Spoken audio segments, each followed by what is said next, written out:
Quand aujourd'hui, la Bible nous interpelle, vous savez, nous sommes nombreux à penser que le péché, c'est l'autre qui le commet.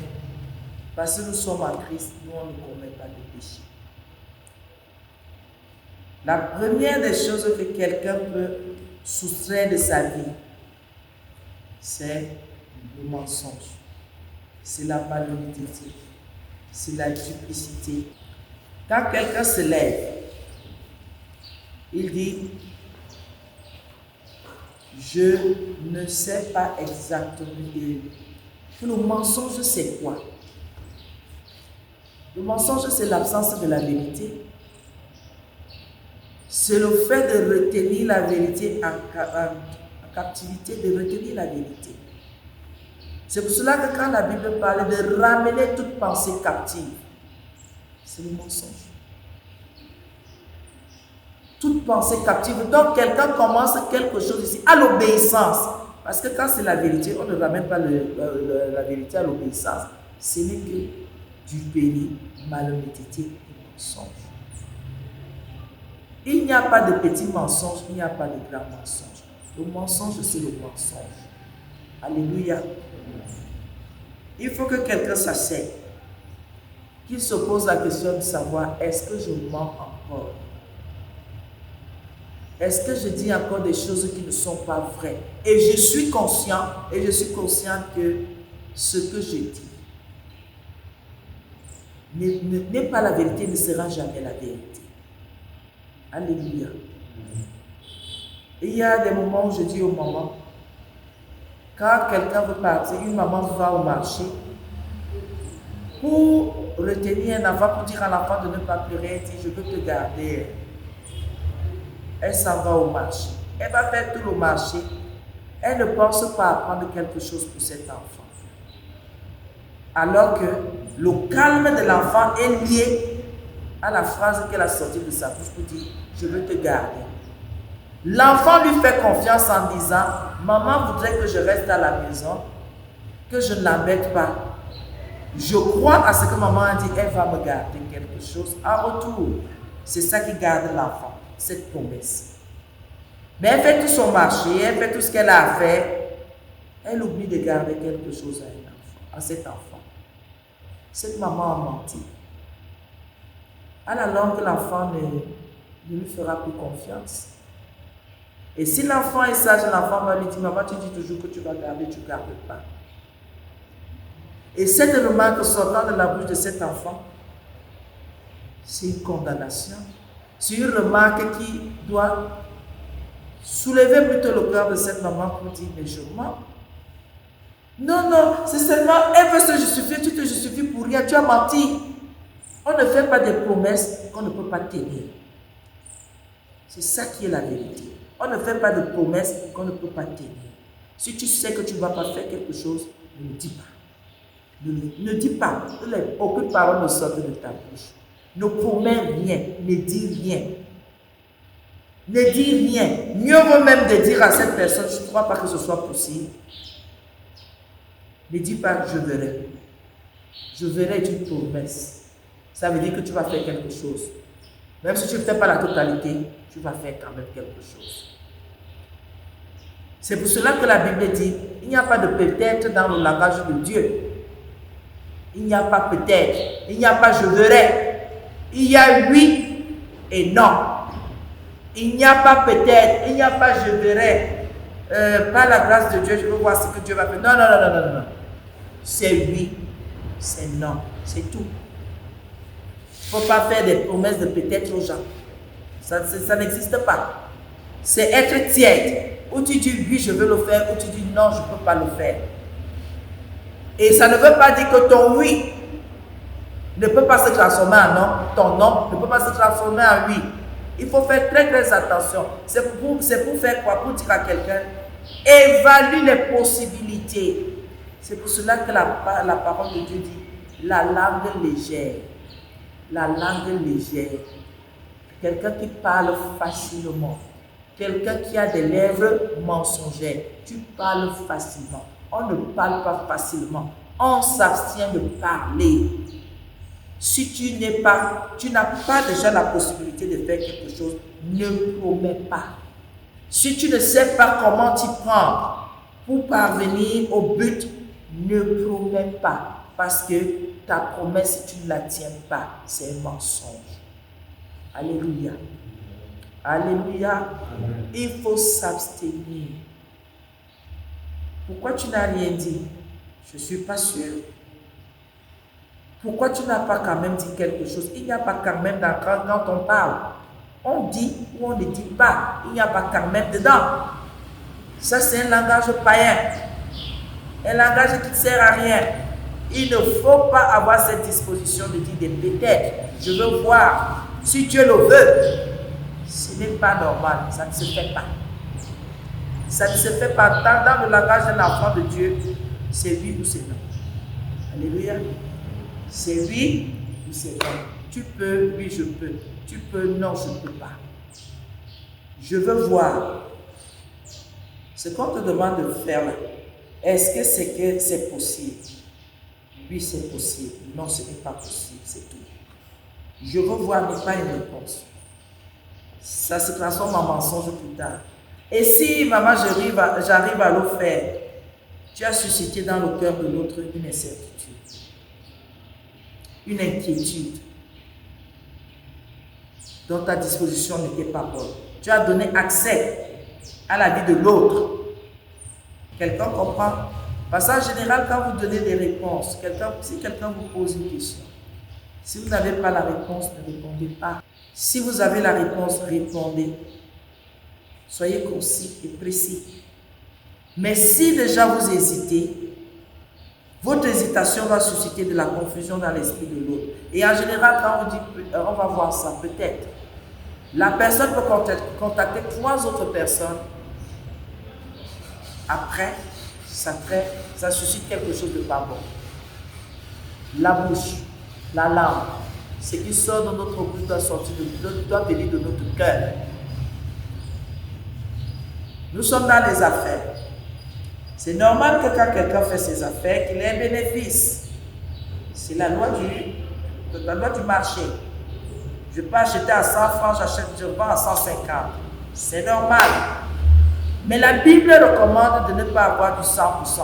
Si tu as acheté à 100 francs, tu ne peux pas revendre à 100%. La Bible interdit. La Bible dit que c'est exagéré, que c'est un abus et c'est la cupidité. Et c'est la cupidité. Alléluia. Ce qui fait que si après, quelqu'un se lève et te parle, tu seras étonné. Tu seras étonné de quand quelqu'un va te dire, non, tu es cupide. Comment tu peux acheter quelque chose à 100 francs et tu vends à 200? La Bible te dit que ça c'est un abus. Quand il faut majorer il faut mettre quelque chose au-dessus, mais pas du 100%. Non, c'est la loi du marché. Vous ne pouvez pas dire ça. Ça dépend du client. On voit celui qui... Non, c'est la malhonnêteté. C'est la malhonnêteté. Même si 100 clients viennent pour prendre le même article, tu ne regardes pas à la comment on dit ça, la physionomie, tu ne regardes pas au client. C'est ta marchandise. Si tu la vends, tu l'as achetée à 100 francs, tu dis que tu vas la vendre à 150, mais pas à 200. C'est tout. Que le client ressemble à un homme riche, qui ressemble à un homme très riche, qui ressemble à un milliardaire, c'est 150 pour tout le monde. C'est 150 pour tout le monde. C'est comme ça. C'est ça l'honnêteté. Dès que tu commences à défavoriser quelqu'un et à favoriser d'autres, ça c'est la cupidité et c'est la méchanceté. Tu n'es pas juste. Parce qu'il y a certains qui peuvent avoir une apparence de riches, mais qui n'ont pas de moyens. Ils ont tout simplement cet avantage-là d'être présentables, de prendre soin d'eux-mêmes. Quelqu'un va dire, est-ce qu'on prend soin sans argent? Oui. Il suffit de se laver tous les jours et de prendre soin de ses vêtements. On est beau. Ça ne nécessite pas toujours des milliards. Alléluia. C'est pour cela que par moment, quand vous êtes dans le débat, c'est pour cela qu'on dit la fausse balance, les fausses essais. Quand on dit derrière la fausse balance, c'est pourquoi tu as cliqué le poids. Les dés sont pipés. C'est pour cela qu'il faut être très très vigilant dans tout ce que nous faisons. C'est pour cela que vous allez voir quelqu'un prendre un produit, vous dire que le produit suit soit tel, et si tu demandes à la personne, elle est chrétienne, si vous lui posez la question, tu es sûr, c'est ce qu'on m'a dit, ce n'est pas ce qu'on dit. Il faut toi-même aussi utiliser, puisque tu es un être humain, il faut utiliser pour savoir si ce qu'on t'a dit est vrai. Tu n'as pas utilisé un produit, comment tu peux connaître les bienfaits de ce produit? Et alors que les choses sont sorties de la bouche d'un païen, de quelqu'un qui ne craint pas Dieu, de quelqu'un qui ne respecte pas la parole de Dieu, qui est là seulement pour estorquer de l'argent aux gens. Comment tu peux faire confiance à ce genre de personnes? Et je vois les enfants de Dieu se lancer dans des affaires, faire du commerce, faire ceci, dans le même esprit païen. Ils ne respectent pas la parole de Dieu dans ce qu'ils sont en train de faire. Ils sont malhonnêtes. Ils mentent même. Ils mentent. Ils racontent des choses qui ne sont pas vraies. Et quand on me dit non, quand il y a un verset comme ça, que non, ne faites pas ce genre de choses. Comment? C'est le commerce. C'est le commerce. Est-ce que c'est parce que tu fais le commerce que l'Esprit de Dieu n'habite pas en toi? Est-ce que c'est parce que tu ne fais pas commerce que tu n'es pas enfant de Dieu? Il y a un règlement intérieur. Il y a la Bible qui parle au nez de Dieu. Il ne faut pas faire ci, il ne faut pas faire ça. Il faut être honnête. Et après, quand ils sont troublés dans leurs activités, ils sont étonnés. Oui, qu'est-ce que le diable me fait? Parce que tu mens, tu es malhonnête. Tu dis des choses qui ne sont pas vraies sur tes produits. Tu dis des choses qui ne sont pas vraies dans ce que tu fais. Ce n'est pas vrai. Ce n'est pas vrai. C'est la fausseté. Et ce n'est pas vrai. Tu es hypocrite. Tu fais, tu lèves les yeux, tu regardes les païens et tu portes une envie sur leur chiffre d'affaires. Et tu dis, moi aussi je copie. Le Seigneur va comprendre. Dieu comprend le mensonge. C'est le diable qui ment depuis le commencement. Dieu n'a jamais menti. Notre Seigneur et Sauveur Jésus-Christ n'a jamais menti. Depuis quand vous venez, vous portez les habits des enfants de Dieu, vous dites que Dieu va comprendre. Dieu est là pour vous comprendre, c'est à nous de comprendre ce qu'il dit. Il a les dispositions et les entrailles de ton père, de ta mère dans la corruption. Il n'est pas corrompu. Si tu décides que ça, c'est 100 francs, c'est 100 francs pour tout le monde. Que quelqu'un vienne, il a garé une Pajero, il a garé le jet privé, il a garé... C'est 100 francs, 100 francs, oui, 100 francs. Et c'est comme ça que vous perdez les clients sans savoir. Vous perdez les clients sans savoir, vous perdez des personnes que Dieu suscite même pour vous. Pourquoi à un moment donné, vous ne savez pas, les gens discernent. Les gens discernent même quand ils sont dans le monde. Ils ont la sagesse du monde, ils discernent. Ils comprennent que vous êtes en train de les duper quelque part. Ils changent de route. Après, vous vous plaignez, vous venez pour qu'on prie. On ne prie rien. Il faut souvent vous examiner, vous-même vous finissez avec ça dans vos chars. Parce que quand vous commencez, vous ne dites jamais aux gens que voilà ce que je pratique. Quand tu commences à mentir ici, tu commences à raconter des histoires ici, tu ne viens pas dire au pasteur qu'il y a un esprit qui est entré en moi qui me pousse à mentir, qui me pousse à être malhonnête. Vous ne dites jamais. Vous ne dites même pas à un frère que soutient-moi dans la prière, j'ai l'impression que j'ai commencé à marcher en ennemi de la croix. Vous ne dites pas. Mais dès que ça ne marche pas, oh prophète, oh de Dieu, oh, moi je suis votre remède, je ne prie pas. Dès qu'il décède, d'abord, quand on fait des prières, le Seigneur se révèle, on continue à prier, toi tu fais que t'enfoncer. Et quand on veut même te retenir pour dire, mais tu vois pas que tu mens? Non, c'est comme ça qu'on fait. Dans le domaine là, c'est comme ça qu'on fait. Donc vous voulez dire, quand on parle des pécheurs, on parle des vendeurs d'impôts, on parle des achats, on parle des pieds, on parle... Est-ce qu'ils ne se sont pas repentis? Quand ils se sont repentis, ils ont continué à faire ce qu'ils étaient en train de faire là. Si tu vois qu'un métier te pousse à mentir, arrête-le. C'est ce que la Bible dit. Pour que tu restes un enfant de Dieu propre, arrête ça. Si tu vois que tu ne peux pas avoir les entrailles de vérité, tu ne peux pas passer le temps à dire la vérité, arrête de faire ce métier. Ça te sert à quoi de gagner le monde et tu perds ton âme? Mais quand on va expliquer ça aux enfants de Dieu, ils voient comment ils ne vont plus prendre les avions, ils ne vont plus acheter leur V8, ils ne vont plus construire les duplex. Ils disaient que mieux je quitte l'église, mieux tu quittes. Pas partout où tu vas aller. Les pasteurs qui vous trompent là, qui vous trompent. Mais le jour que tu vas rendre l'esprit, c'est le jour là que tu vas comprendre qu'aucun pasteur ne peut te sauver. C'est le jour là que tu rencontreras le Seigneur Jésus comme ça, face à face. Oh, chez vous là-bas c'est dur. Quoi est dur? Tu n'as pas toi-même arrêté de téter le sein de ta maman. Tu as tété jusqu'à cet âge-ci. Il y a le sevrage de tout, même le sevrage du monde. Quand tu veux devenir un enfant de Dieu, tu te sèvres de ça. Tu dis ça, je ne pratique plus, c'est le sevrage, non? Ça, je le fais. Il y a eu un temps. Maintenant, tu es devenu un adulte. Tu peux prendre des décisions, tu peux dire que ça, je ne fais plus, ça, je ne fais plus. Mais tu ne peux pas dire que toi, tu es enfant de Dieu et toi, tu continues à pratiquer la malhonnêteté et tu continues à mentir. Ça ne tient même pas un peu. Je suis désolé de vous le dire ce matin. Non, là-bas, c'est comme s'ils sont seulement au ciel. On vous prépare pour la seconde venue de Jésus. Ce n'est pas ça. Et ça doit vous préparer pour que vous allez rejoindre vos ancêtres, que on vient aussi taper sur vos tombes pour que vous parlez, vous ne parlez pas. On vous prépare pour cela. Quand vous vous levez, vous dites non, c'est Dieu là-bas, c'est le mensonge. C'est votre chair qui est en train de vous entraîner. Quand le parent voulait un bon résultat pour son enfant, le parent l'a fouetté.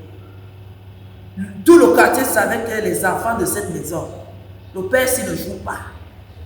Quand il commence à les fesser, nous on attrape ses mains au cœur, on dit que la qualité de parents, si on n'aimerait même pas les sentir, les voir même 2 fois chez nous. Parce que quoi? Il tient ses enfants parce qu'il veut qu'un jour, ses enfants soient de bonnes personnes. Pour la nation, pour le quartier, pour les familles, les belles familles. Mais en général, vous allez voir un parent, non, laissez les enfants, seulement pour aller nuire aux autres. Nuire aux autres. Non, on dialogue avec un fou, on dialogue avec les fous. La Bible dit que la folie est liée à l'enfant. La folie. Donc un enfant qui sort du ventre de sa mère, il peut commencer à plier sa mère ici. Un enfant d'1 an, 2 ans, 10 ans, il fait de toi ce qu'il veut. Et toi, tu ne fais que dire non, c'est un enfant, alors que l'enfant est en train de te. Il marche sur ton cerveau, il fait ce qu'il veut de toi. La Bible dit qu'on leur donne des coups de bâton pour que la folie sorte. Mais vous voyez certains parents, ils restent avec leurs enfants. On dit que pour que la folie parte, on n'a pas dit le dialogue. Ils se mentent à eux-mêmes et ils partent même, ils veulent aller introduire ça dans les maisons des autres. Non, l'enfant est clair. Quand il s'est déjà révélé, sa rébellion, ce n'est que le coup de bâton. Il n'y a pas autre chose. Dès qu'il lève, paf, il redescend. Il lève, paf, il redescend. Il n'y a pas de mesure. Même Dieu, le Seigneur qui a créé toutes choses, sait que la folie part avec le coup de bâton. La folie de l'enfant. Tu ne le frappes pas. Il commence à marcher sur toi. Il marche, il ne te laisse pas. Il ne laisse pas. Bavarder, il ne va pas laisser. Punissez-le. Vous croyez que Dieu ne connaît pas la punition? Va au coin, va planter les choux. Ce sont vos méthodes diaboliques et sataniques. Il a dit que taper, frappe les fesses là, pap, pap. L'enfant voit que tu es fort, il se calme un peu, il sait déjà que tu peux le foutre. Mais ceux qui se mentent disent quoi? Et qui aiment le mensonge, vous savez, quand quelqu'un veut copier, il copie même ce qui est bête. Ils partent à Nairobi, nous, les enfants ont les doigts. Si les enfants ont les doigts à Nairobi, qui sortent à leur âge, qu'ils aillent travailler, qui paient le loyer, qui se nourrissent eux-mêmes, s'ils ont des doigts, ils ont quel doigt? Moi, je souffre, je donne à manger, je mange, je te soigne, je paie tout. Tu es sous tutelle. Et on me dit que tu as des doigts. Le droit là, c'est quoi? De désobéir seulement, de me manquer de respect. C'est là où il a des doigts. De dire ce qu'il pense, parce que dans sa tête là, ça tient. Allez souvent, moi, avec vos choses là. C'est pour cela que je vous dis souvent que moi, on m'a fouetté. Si on me fouettait parce que je suis un fléau pour le monde. C'est que je suis un fléau pour le monde. Il faut laisser les gens tranquilles. Toi, tu sais quelles étaient tes dispositions, c'est le bâton qui t'a calmé un peu. Et tu vois les mêmes dispositions, parce que les pruniers ne font que des prunes. Les bananiers ne donnent que des bananes, des régimes de bananes. Toi, tu sais que l'enfant que tu as fait a les mêmes dispositions, le même cœur, la même rébellion, il a les mêmes démons que toi. Et tu dis que tu dois dialoguer. Toi, on avait dialogué avec toi, tu fais le même traitement pour que lui aussi s'en sorte. C'est un mensonge de penser que dialoguer est déjà même, est-ce qu'il a la même intelligence que toi?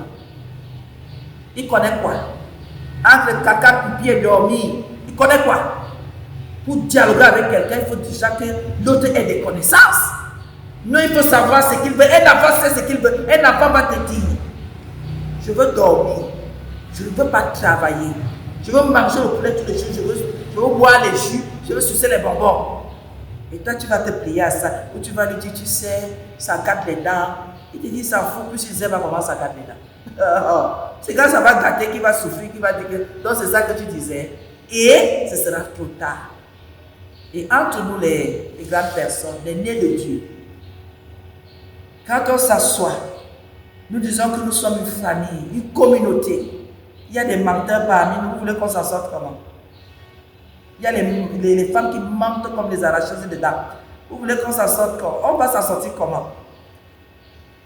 Et vous allez voir, dès que vous touchez le côté du mensonge, le côté de la malhonnêteté, tous ceux qui sont là-dedans font un bloc. Vous dites que vous voulez nous montrer quoi? Vous voulez dire que quoi? Que vous-même vous êtes trop clair. Il y a des choses qui font honte. Je sais que vous le dites. Un adulte qui ment, c'est honteux. C'est comme un adulte qui fait caca et pipi sur lui, c'est honteux. Oui. Si tu n'es pas malade, vraiment c'est honteux. Imaginez un adulte qui fait pipi au lit. Son enfant constate. Après, il dit que toutes les nuits, la toiture est percée. Et ça coule seulement là où lui il est couché. La honte de ça. Les adultes qui mentent là, vous faites honte. Vous mentez, les enfants parfois me disent que, et qui est maman? Comment tu es à la maison, tu dis que tu es déjà dans le taxi. Te voici ici devant nous, non? Et allez là-bas, vous voulez que je dise quoi? J'ai déjà perdu le temps à la personne, il faut qu'elle attende. Tu mens, maman. Tu mens. C'est un mensonge. Oui. Allô, oui. Le papa a le téléphone, hein? Maman au téléphone. Allô, oui, tu es où? Je suis au bureau. Alors qu'il est autour de dos. Il est au bureau où? Il n'est pas au bureau. Un mensonge. Et parfois tu commences à mentir si l'enfant est placé. Tu vois le poster de l'enfant. Tu comprends qu'ici je viens d'injecter. Je viens de faire une injection satanique et diabolique à l'enfant. L'enfant est agité. L'enfant jubile que... Donc tu mens. Combien d'enfants ont quitté l'église à cause de ça? Dès que les parents commencent à faire un genre de choses, tu attends que papa prophète dit ceci à l'église. Et moi là-bas avec des choses de papa prophète, c'est ton père, c'est lui qui te nourrit. Ils sont en train de faire quoi? Comme eux-mêmes ils ne vont pas entrer au ciel, ils ferment la porte à leur enfant. L'enfant commence à comprendre que ce que papa prophète dit à l'église, ça reste à l'église. À la maison, il y a une nouvelle loi, la loi de papa et maman.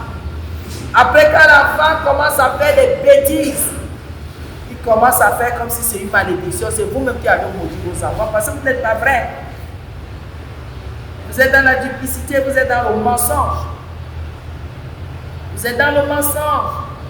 Vous êtes dans l'hypocrisie, vous êtes dans les manipulations. Il faut voir. Et l'enfant n'est pas autre chose. Il copie seulement, il porte seulement ce qu'il voit et ce qu'il connaît. Ne vous en faites pas. Si vous voulez la vérité, regardez les enfants. Vous allez comprendre qu'ici, là, il y a un problème. Alléluia. Que les adultes arrêtent de mentir. Alléluia. Que les enfants de Dieu recherchent la vérité. Les paroles malhonnêtes. On dit que dans l'amour, il n'y a pas de paroles malhonnêtes. Tu n'as pas à mentir à ton frère dans la foi, à ta soeur dans la foi, à ton père, à ta mère, à tes frères, à tes soeurs. Tu n'as pas besoin de ça si tu es un enfant de Dieu pour marcher dans la vérité. Quand tu as quelque chose à dire, dis, parle selon la vérité. ce que tu connais. Ça ne veut pas dire que ce que tu connais, c'est la vérité. Mais ce que tu connais dit que voilà ce que j'ai vu, voilà ce que j'ai entendu, voilà ce que je sais. C'est là où ma connaissance s'arrête. Alléluia. Mais ne fais pas que tu as vu quelque chose. Concrètement, tu as bien vu. Tu as bien entendu quelque chose, tu déformes. C'est un crime. Parce que le tort que tu fais à cette personne, peut-être qu'elle peut ne pas se relever un jour à cause de ce que tu as dit et de ce que tu as fait. Alléluia. On arrête de mentir. On parle selon la vérité. Que ce soit en affaires, que ce soit en amitié, que ce soit en mariage, que ce soit en amour, que ce soit... Toutes nos relations doivent être concentrées et basées sur ce qui est vrai. Ne viens pas voir quelqu'un. Alors que tu veux la chaise, tu commences à tourner la bouche. Ouais, ma maison, ça coulait. Et ça coule même comme ça. Est-ce que tu sais que même pour m'asseoir, vraiment c'est difficile là-bas. Vraiment la vie ici. Viens. Bonjour, bonjour. Est-ce que tu sais que je n'ai pas de chaise chez moi? N'est-ce pas? Laisse la toiture. Laisse la maison. Va droit au but. Arrêtez de tourner. Vous êtes en train d'embrouiller. Vous prenez le temps aux gens parfois pour rien. Tu sais que j'ai besoin d'un banc chez moi. Si l'autre a plusieurs bancs et que tu as constaté qu'elle a plusieurs bancs et c'est son banc que tu viens, dis-lui carrément que est-ce que tu peux m'aider avec le banc.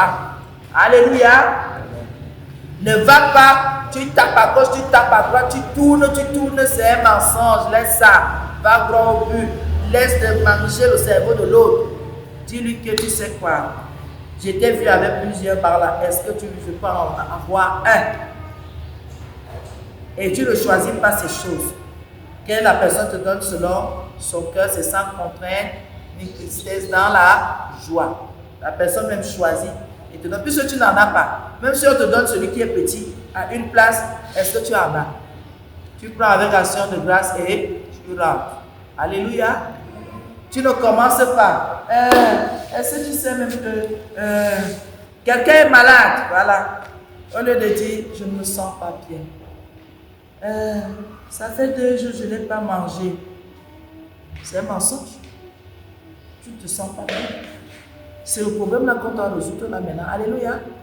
Ne viens pas parler de 2 jours sans manger pour que tu aies de l'argent pour aller te soigner. Alléluia. Parce que je peux prendre 500, je te donne, n'est-ce pas? Pour que tu prennes un peu. Alors que le médicament du palud, c'est à partir de 1000 francs. Donc tu ne pourras pas résoudre ton problème. Tu ne pourras pas. Je ne me sens pas bien. J'ai besoin d'aide. Ayez cette vérité-là en vous. Ne pas dire, j'ai commencé, voilà les choses qu'on me prend dedans. J'ai déjà pris les médicaments, mais ça ne va pas. Mais on me dit toujours que c'est le palud que j'ai mal soigné. Tu n'as pas pris les médicaments. Tu n'as jamais pris. Dis que je veux les médicaments de palud si c'est possible, s'il vous plaît. Je voudrais ça. Alléluia. Au lieu de dire que tu as déjà pris et que si l'autre comprend, il va poser la question, est-ce que par hasard, tu n'as pas mal utilisé et que c'est devenu résistant, il faut maintenant qu'on sache exactement ce qu'il faut te donner. Amen. Il faut faire très attention. Que la vérité soit notre partage. Même dans les choses les plus simples, que la vérité soit notre partage. Qu'on dise exactement ce qu'il y a à dire, et sans commentaire, sans s'étendre, et que tout le monde soit dans la paix. Il ne faut pas venir susciter dans les cœurs des autres une compassion, une inquiétude, alors que ça n'a pas lieu d'être. Amen. Quelqu'un comprend? Soyons bénis aujourd'hui.